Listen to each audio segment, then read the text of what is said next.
Hello, this is Ilan Awerbuch with the Unit Trust Companies in San Diego, and this is Mortgage Watch for July 22nd. Unintended consequences. They happen all the time. A tailgater is on the highway driving way too close to the car in front of them at high speeds. Suddenly there's an accident or a slowdown up ahead, and the tailgater plows into the car in front of them, perhaps setting off a chain reaction. Or children are playing with dangerous objects. No one intended for there to be an accident, but perhaps there is. That's what we're faced with now as a result of the financial reform bill that President Obama just signed into law. Stated income loans have been outlawed in any circumstance. No-cost and low-cost refinances have also been made illegal. Though other long-term effects have yet to be seen, because there's a new consumer agency created that will be charged with interpreting and figuring out how to implement these laws. We'll see what happens. In the meantime, businesses start to refuse to act. When there's confusion and unintended consequences, businesses sit on the sideline, or they overreact to be sure that they won't be sued. The three major credit rating agencies announced yesterday that they will not allow their credit ratings to be used in any bond sales as a result of this bill. That means there'll be no bond sales for lots of different products. No bond sales means no cash flowing. It means mortgages and all types of bonds will slow down or become a lot more expensive. As I said, there'll be a lot more fallout from this bill. Result of all this is that getting credit is going to become a lot harder for homeowners and for businesses. And that's just because the cost of getting business will become that much more expensive. Companies will have to spend a fortune on compliance. In the mortgage industry, we already are.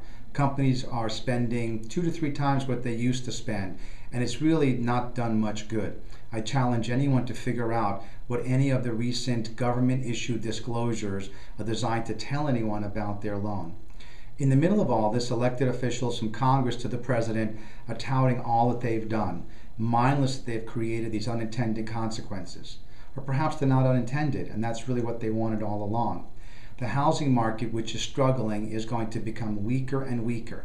If people cannot buy a house, if they cannot refinance, there will not be the cash circulating or the movement of real estate that we need.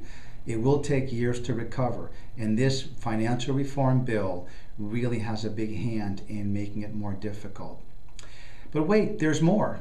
The SEC announced this week that they reached a settlement with Goldman Sachs regarding a case of fraud where Goldman Sachs put together a mortgage subprime bond pool that they sold to investors that was basically put together and designed by a company, Paulson & Associates, that bet against this fund and bet that the shares of that fund would fall. It would seem kind of unethical. So the Goldman Sachs wanted to settle. They reached out to the SEC. Now, a $500 million settlement sounds really, really great, doesn't it? But $500 million is Goldman Sachs' profit for 2 weeks.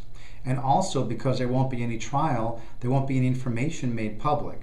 If there's no information made public, then no one else, no other private investors can sue Goldman Sachs because they don't know what information they need or what information is available for their lawsuit. So it's actually a pretty crafty move by Goldman Sachs, and you kind of wonder about the SEC taking this quick and easy settlement.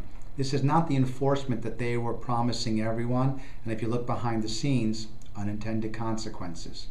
How about the 30 VIP loans made to members of the U.S. Senate or their staff by Countrywide Financial from 2004 to 2007?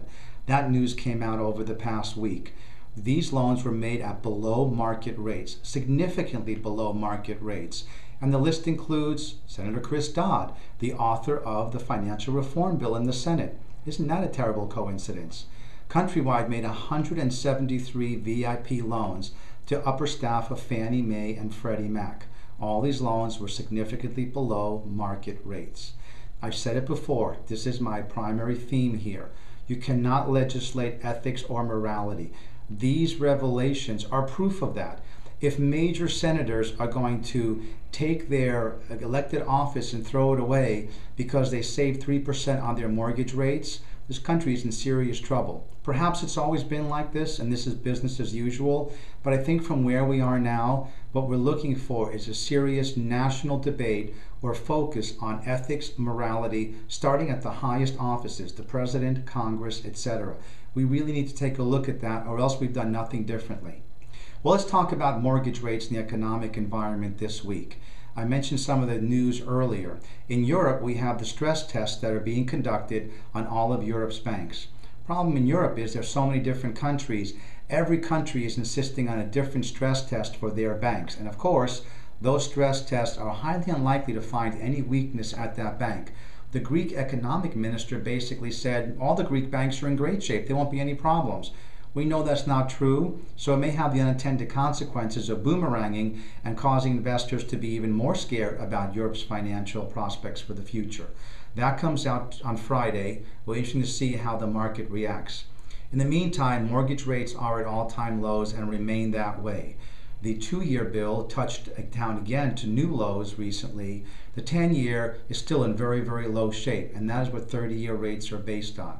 I think we'll be trading in a narrow range, up and down, bonds and also stock over the next 5 to 6 months. But it's a good time to refinance if you're able to do so. Who knows when new requirements and new regulations will be put into effect, and compliance will require even more regulations and rules. So keep an eye on that and try and get your refinance done before the costs go up to deal with compliance. Well, we'll take a look at next week, and I look forward to meeting with you again then. Till then, this is Ilan Awerbuch, and this is Mortgage Watch.